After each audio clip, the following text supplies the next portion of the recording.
वक्रतुंड महाकाय सूर्यकोटि समप्रभ निर्विघ्नं कुरु मे देव स्वकार्येषु सर्वदा। नमो गुरुभ्यो गुरुपारुकम्भ्यो नमः प्रेम्भ्यो परपारुकम्भ्यः आचार्यसिन्धेश्वरपारुकम्भ्यो नमो लक्ष्मी परिवारुकम्भ्यः। श्री गुरु परमगुरु परमेष्ठी गुरु परात्परगुरु सद्गुरु पादुकम्भ्यो नमो नमः।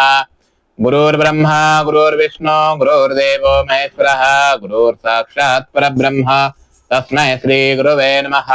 शान्ताकारं भुजगशयनं पद्मनाभं सुरेशं विश्वाधारं गगनसदृशं मेघवर्णं शुभांगं लक्ष्मीकान्तं कमलनयनं योगिविरदानगम्यं वन्दे विष्णु भवभयहरं सर्वलोकैकनाथं विष्णुं जिष्णुं महाविष्णुं प्रभविष्णुं महेश्वरान् अनेकरूपदैत्यानां तन्नमामि पुरुषोत्तमाम् अन्नपूर्णे सदा पूर्णे शंकर प्राणवल्लभे ज्ञान वैराग्य सिद्धार्थं भिक्षां देहि मे पार्वती। नमस्कार, मी ओंकार शंकर देशपांडे श्री सद्गुरु कृपा ज्योतिष कार्यालय इचलकरंजी यामध्ये आपलं सहर्ष स्वागत करीत आहे। तर मकर राशी वाल्यांसाठी हा आठवडा खूप महत्त्वाचा ठरणार आहे, कारण तुमच्या तृतीय स्थानात म्हणजे तिसऱ्या भावात मीन राशीमध्ये चार ग्रहांची युती होत आहे। तर रवी मंगळ शनी आणि नेपच्यून आणि 10 एप्रिलला बुध देखील या राशीत प्रवेश करणार आहे। म्हणजे competition courses social media discussion making या सगळ्यावर खूप मोठा प्रभाव इथे पडेल। तर मकर राशी वाल्यांना तुमची ग्रहस्थिती जसं पाहायला गेलं तर खालील प्रमाणे आहे। तिसऱ्या भावात म्हणजे मीन राशीत रवी मंगळ युती, मंगळ मार्गी होतो आहे, शनी अस्त आणि नेपच्यून।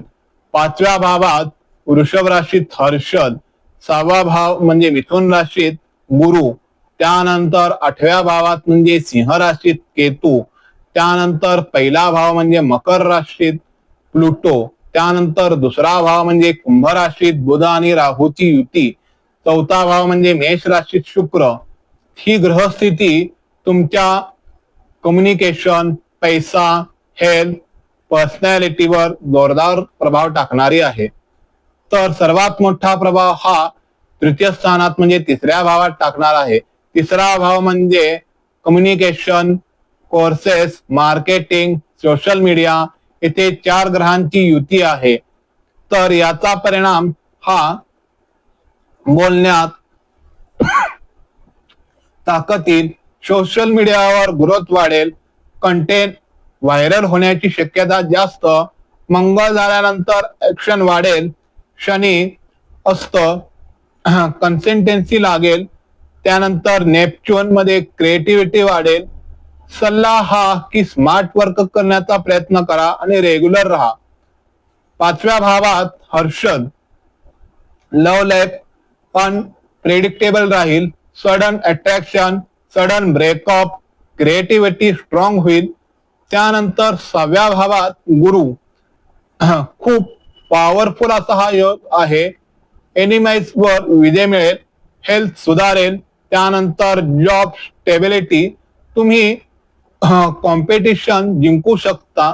8व्या भावात केतू, सडन घटना घडतील आणि अनएक्सेप्टेबल चान्सेस, त्यानंतर हिडन इश्यू। सल्ला हा की कोणतीही रिस्क घेऊ नका, रिस्क घेताना जरा विचारपूर्वक ती रिस्क घ्या। तुमच्या राशीत प्लुटो आहे, पर्सनॅलिटी ट्रान्सफॉर्मेशन, त्यानंतर तुमचा ऍटिट्यूड बदलेल, पॉवर डिसिशन, लोक तुम्हाला सिरियस घेतील।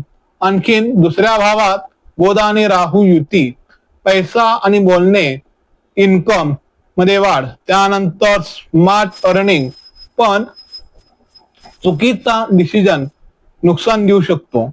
त्यामुळे चुकीचा निर्णय घेताना जरा विचारपूर्वकच निर्णय घ्या, फायनान्शियल प्लॅनिंग करा। 4थ्या भावात शुक्र, घरात सुख शांती लावेल, त्यानंतर फॅमिली सपोर्ट मिळेल, पेस मिळेल, त्यानंतर मानसिक शांती मिळेल। तर मकर राशीवाल्यांनो हा आठवडा कसा होता तुमच्यासाठी तर करिअर सोशल स्ट्रॉंग, त्यानंतर पैसा चांगला, त्यानंतर लव अनप्रेडिक्टेबल, हेल्थ इम्प्रूव्हिंग, हा आठवडा ग्रोथ देणारा आहे. तर या आठवड्यात हे उपाय नक्की करा की दर शनिवारी शनिदेवाला तेल अर्पण करा, शनी महात्म्य वाचा, हनुमान चालीसा वाचा, ओम शनेश्वराय नमःचा जप करा आणि काळ्या वस्तू दान करा. यामुळे अडथळे कमी होतील. तसंच जमल्यास एखादं शनी स्तोत्र सुद्धा तुम्ही वाचू शकता. आणि दशरथ कृत शनी स्तोत्र असतं, ते शनी स्तोत्राचा सुद्धा तुम्ही पाठ करू शकता. एखाद्या पंचांगात तुम्हाला ते उपलब्ध होईल. तर मी परत सांगतो की दशरथ कृत शनी स्तोत्र आहे, ते शनी स्तोत्राचा सुद्धा तुम्ही वापर करू शकता.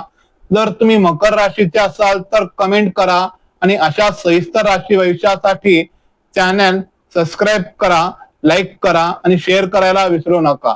धन्यवाद.